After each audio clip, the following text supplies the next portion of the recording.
오늘 우리에게 주시는 하나님의 말씀입니다.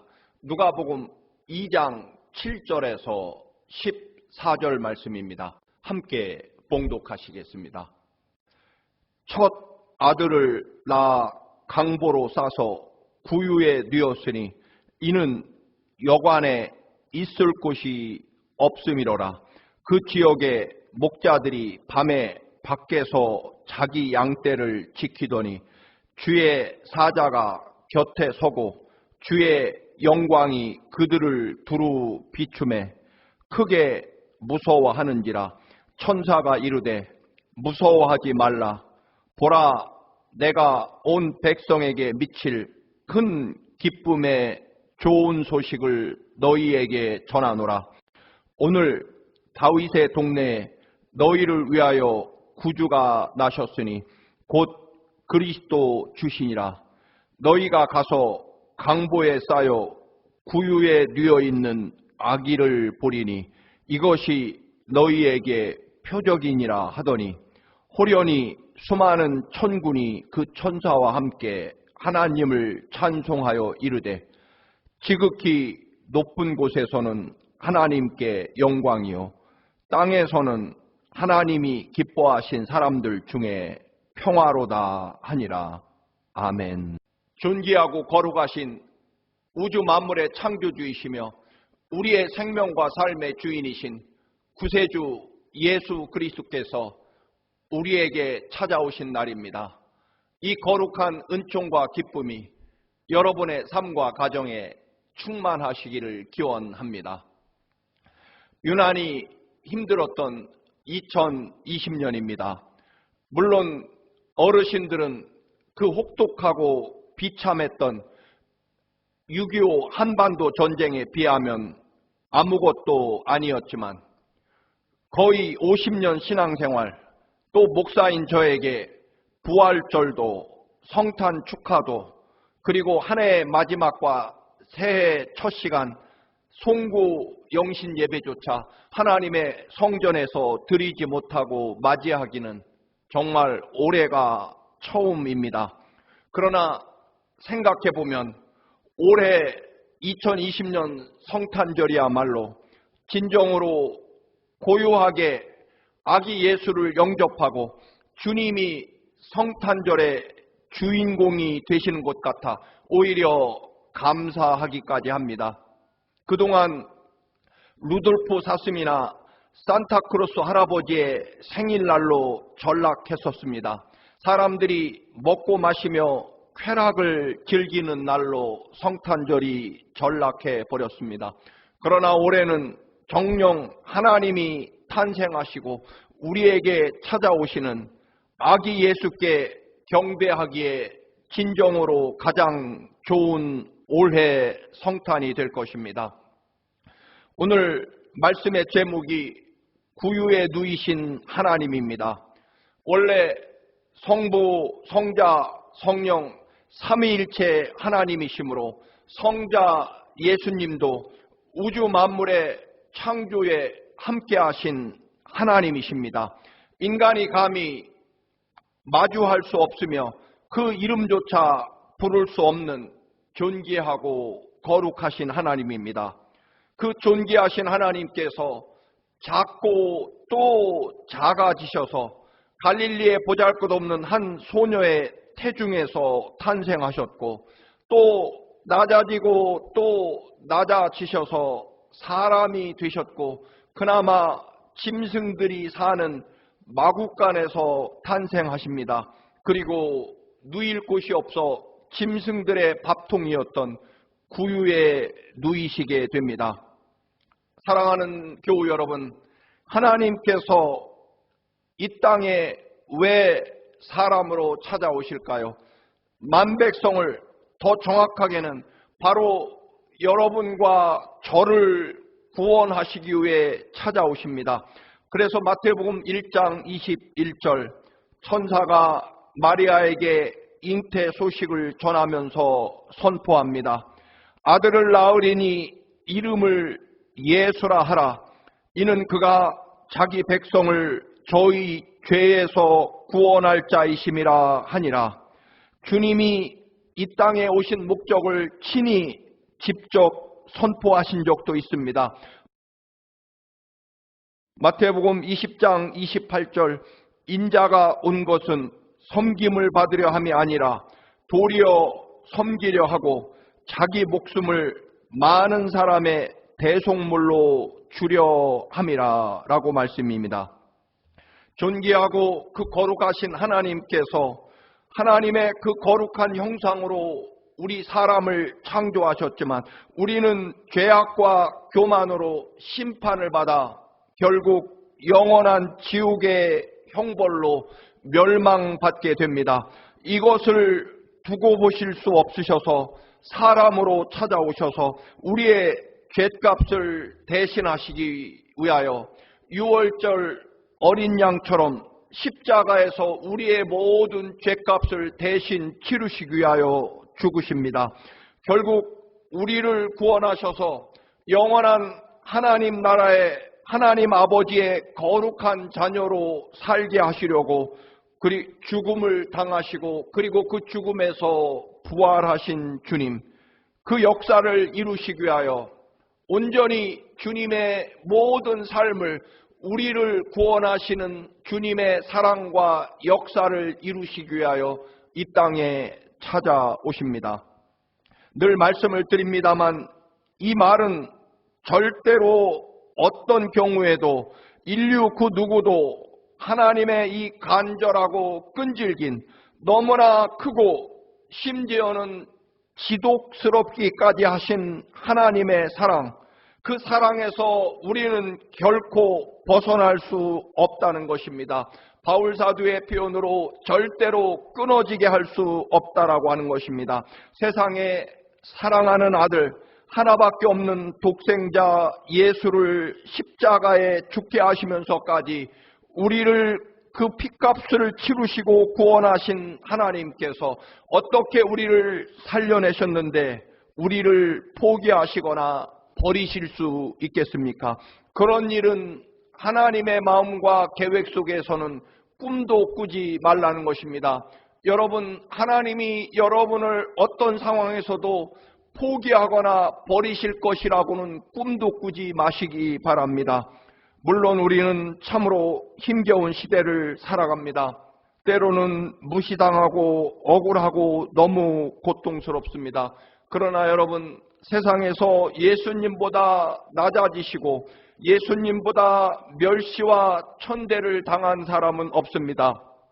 주님보다 더 고통스럽게 억울한 사람은 없을 것입니다. 때문에 그 누구도 그 어떤 이유나 조건도 예수 그리스도의 십자가 사랑과 은혜에서 제외될 수 없다라고 하는 것입니다. 이것이 성탄절이 인류 역사에 가장 위대하고 복되고 기쁜 소식입니다. 이 소식이 하나님께 영광이고 땅에서는 기쁜 소식을 들은 그 사람들에게 평화가 이루어지게 합니다. 하나님께 영광은 주님께서 이처럼 낮아지시고 십자가에 처참하게 죽으시는 것이 하나님께는 영광이었다는 것입니다. 꼭 호화롭고 편안하고 존경받아야만 하나님께서 영광을 받으신다고 생각하는 우리 현대인의 물질주의와 자본주의, 이것은 하나님께서 오늘 영광 받으시고 기뻐하시는 것과는 정반대일 것입니다. 출산이 임박한 마리아를 데리고 로마 황제의 명령에 따라 호적 신고를 하러 온 요셉, 마리아가 아기를 낳으려고 하는데 방을 구하지 못합니다. 그래서 인류의 구세주이신 예수님께서 짐승들의 우리 마국간에서 탄생하시고 하나님께서 구유에 누이시게 됩니다. 그 이유를 성경은 여관에 있을 곳이 없음이로라, 즉 여관에 빈 방이 없었기 때문이라고 말씀합니다. 그러나 분명히 말씀드립니다. 빈 방이 없어서 주님이 마국간에서 탄생하시고 짐승의 밥통에 요람으로 누이신 것은 절대로 아닙니다. 비싼 내 돈 주고 겨우 구한 내 방을 기꺼이 내어드린 사람이 없어서입니다. 마리아에게 자기 방을 비워드린 사람이 없었기 때문입니다. 내게 내 방을 마리아에게 내어주면 내가 그 추운 바깥에서 덜덜 떨며 밤을 새우거나 마리아처럼 더러운 마국간에서 가축들의 냄새를 맡으며 밤을 지새는 그런 희생을 각오해야만 하기 때문이었습니다.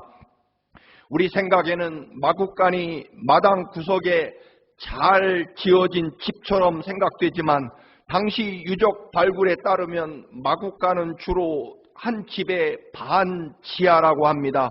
위에는 사람이 살고 거의 지하 동굴처럼 지하실처럼 되어 있는 구조라고 합니다. 때문에 어둡고 공기도 통하지 않고 더러운 냄새로 가득한 참으로 가장 더러운 곳, 말 그대로 짐승 동물이 사는 곳이었습니다.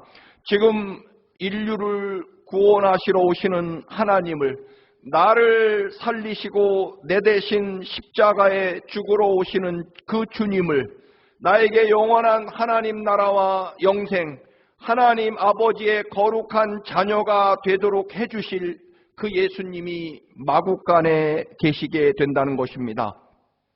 사실 사람이라면 예나 지금이나 출산하는 산모를 최대한 배려하고 보호하게 되어 있습니다. 그런데 마국간에서 아이를 출산하며 지르는 산모의 비명소리, 막 태어난 아기가 추위에 떨며 우는 소리를 따스한 방에서 듣던 그 사람들의 심정은 어떠했을까요? 세상에 마국간에서 아기를 낳게 하다니 어찌 세상은 이리 잔인하고 매정한가? 세상에 막 태어난 아기가 짐승의 밥통에 누이게 되다니 불쌍도 해라. 저 불쌍한 사람들에게 방을 내어주는 사람이 한 사람도 없구나. 내가 조금만 몸 상태가 좋으면 기꺼이 내 방을 내주었을 텐데 그렇게 남을 비난하고 자기 스스로 변명하는 그런 사람들로 가득하였을 것입니다. 저 산모와 아기의 인생이 참 불쌍하고 안 됐다라며 눈물을 흘리는 사람도 있었을지 모릅니다. 또 누군가는 무능하고 무책임한 남편 요셉에 대해 분노하고 비난했을 것입니다. 출산이 가깝고 만삭이면 그냥 집에 있을 것이지 왜 여행을 다녀서 다른 사람들까지 불편하게 하나. 만일 나 같으면 집에서 출산을 기다렸을 텐데 하필이면 우리가 머무는 이 여관에서 애를 낳아서 우리 마음을 불편하게 만들고 우리만 나쁜 사람 만드나. 이렇게 온갖 변명과 그럴듯한 비난과 핑계가 난무했을 것입니다.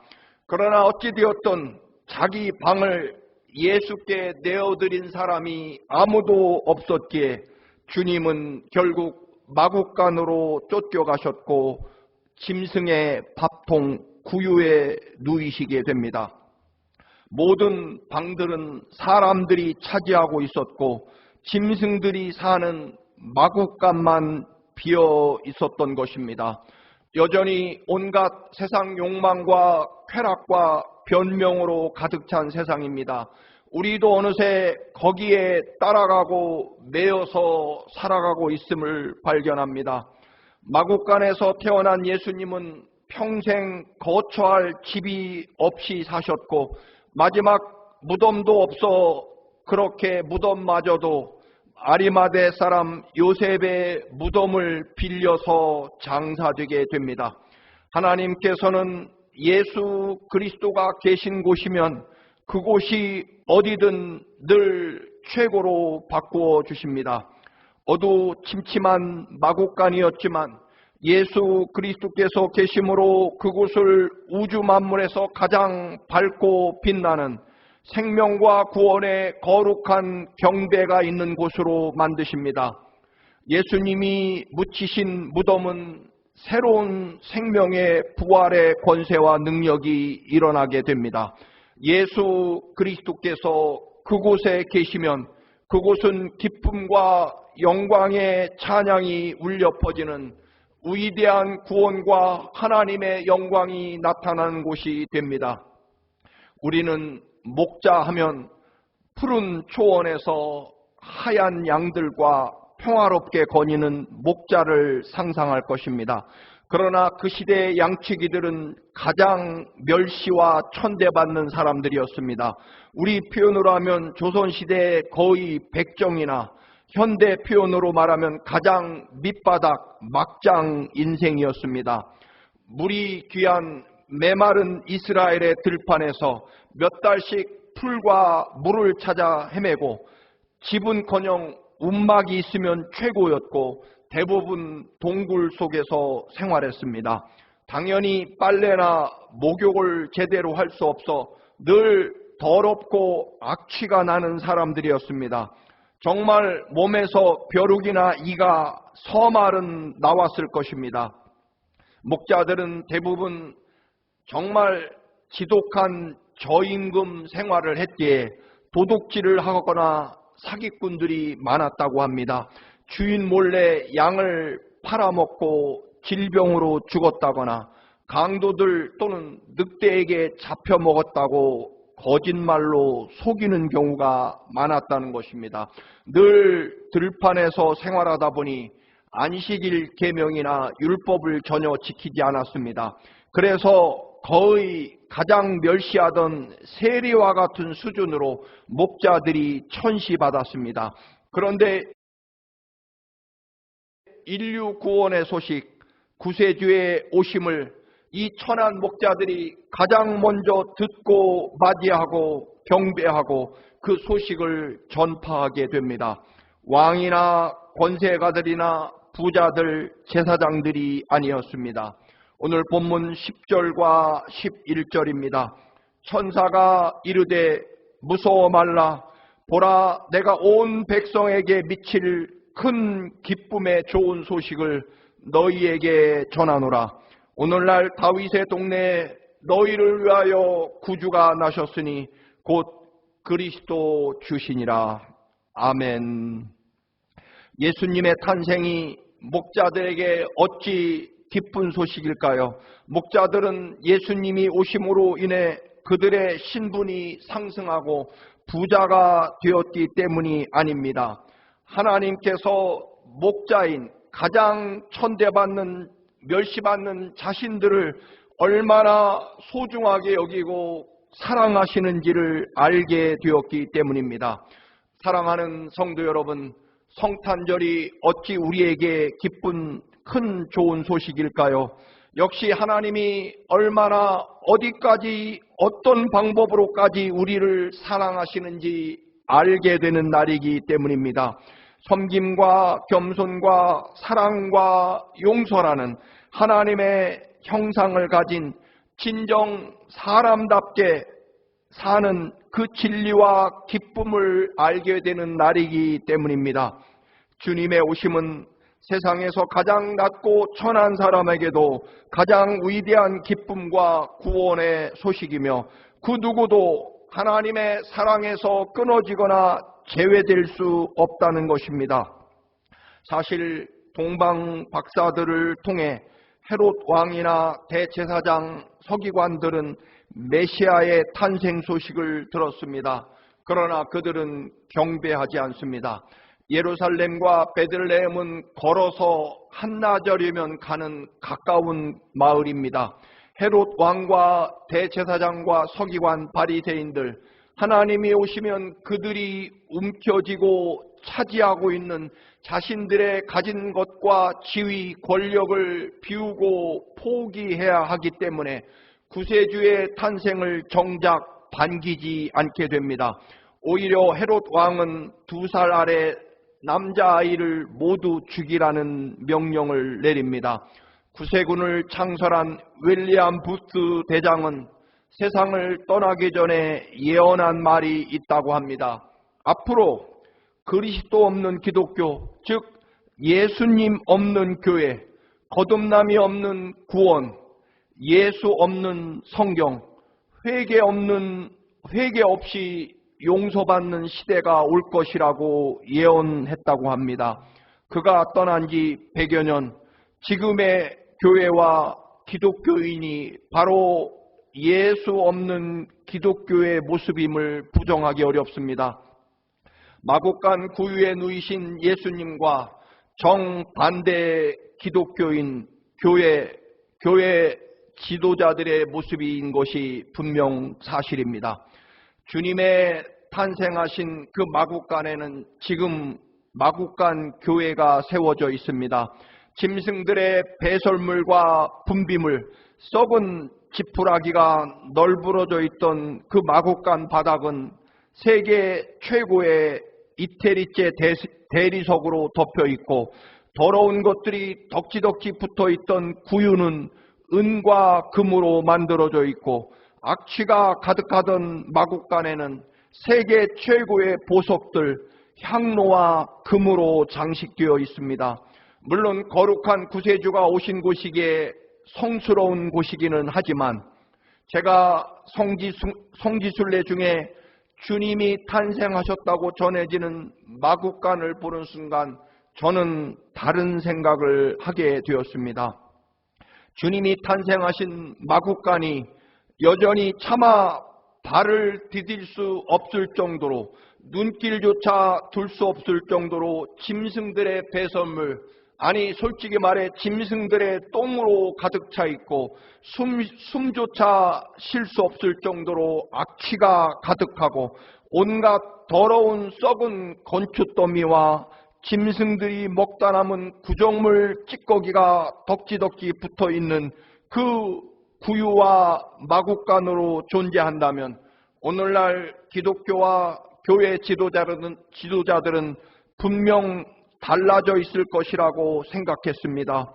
왜냐하면 우리의 그 존귀하고 거룩하신 하나님께서 이처럼 참혹하고 더럽고 비참한 곳에 태어나셔서 그 구유에 누이셔서 얼마나 철저하게 자신을 낮추셨는지 알아야 하기 때문입니다. 지금도 세상 구석구석에 여기에는 예수님이 머물 곳이 없습니다라는 편말이 나붙기고 있습니다.